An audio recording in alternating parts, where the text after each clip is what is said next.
अंधेरा छटेगा, सूरज निकलेगा, कमल खिलेगा। जब अटल बिहारी वाजपेयी ने यह घोषणा की थी तब किसी ने नहीं सोचा था कि उनके घोषणा के मात्र 16 साल बाद बीजेपी पहली बार सरकार बना लेगी। बीजेपी की स्थापना के बाद पहले चुनाव में बीजेपी को मात्र 2 सीट मिली। उस वक्त उनका खूब मजाक उड़ा।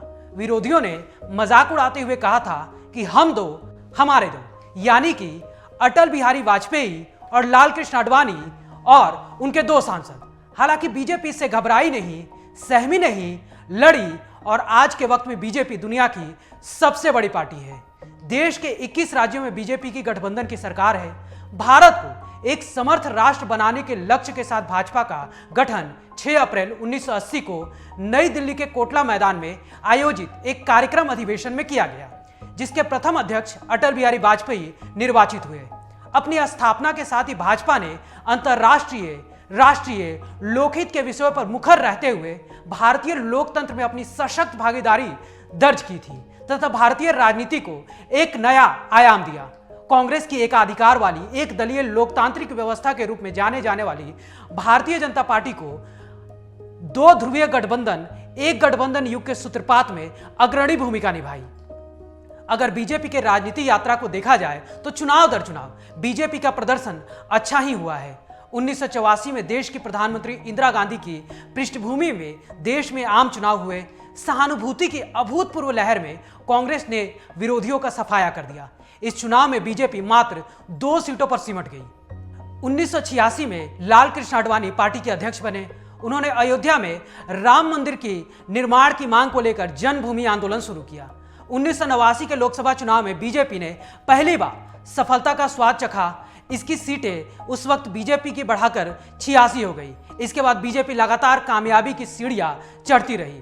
1991 के लोकसभा चुनाव में राजीव गांधी की हत्या के बाद इस चुनाव में कांग्रेस ने वापसी तो की, लेकिन बीजेपी दूसरी सबसे बड़ी पार्टी बनकर उभरी और 120 सीटों पर जीत हासिल की। 1996 के लोकसभा चुनाव में बीजेपी 161 सीट जीतकर सबसे बड़ी पार्टी के रूप में उभरी। निश्चित रूप से बीजेपी के साथ सरकार बनाने की संख्या बल नहीं था, लेकिन सहयोगियों के समर्थन पर भरोसा कर अटल बिहारी वाजपेयी पीएम बने।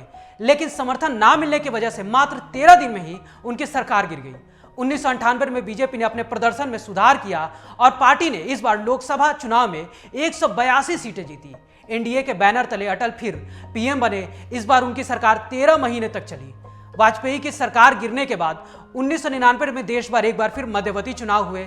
बीजेपी को इस बार 182 सीटें मिली, लेकिन अटल बिहारी वाजपेयी के सहयोगियों के दम पर पूरे 5 साल तक सरकार चलाने में सफल रहे।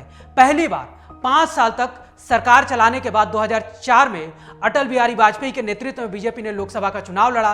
लोकसभा चुनाव में इंडिया शाइनिंग, फील इंडिया का नारा दिया गया, लेकिन चुनाव में बीजेपी धाराशाही हो गई। पार्टी को हार का सामना करना पड़ा। कई सहयोगियों ने बीजेपी का साथ छोड़ दिया। इसके बाद 2004 से लेकर 2014 तक बीजेपी विपक्ष में रही। 2009 में आडवाणी के नेतृत्व में लड़े गए लोकसभा चुनाव में बीजेपी को हार का ही मुख देखना पड़ा। 2013 में गुजरात के तत्कालीन मुख्यमंत्री नरेंद्र मोदी अहमदाबाद से केंद्र की राजनीति में आ गए। 2014 में बीजेपी ने उनके नेतृत्व में लोकसभा का चुनाव लड़ा और प्रचंड रूप से केंद्र की सत्ता में वापसी की। 282 सीट लेकर बीजेपी ने पहली बार केंद्र में अपने दम पर सरकार बनाई।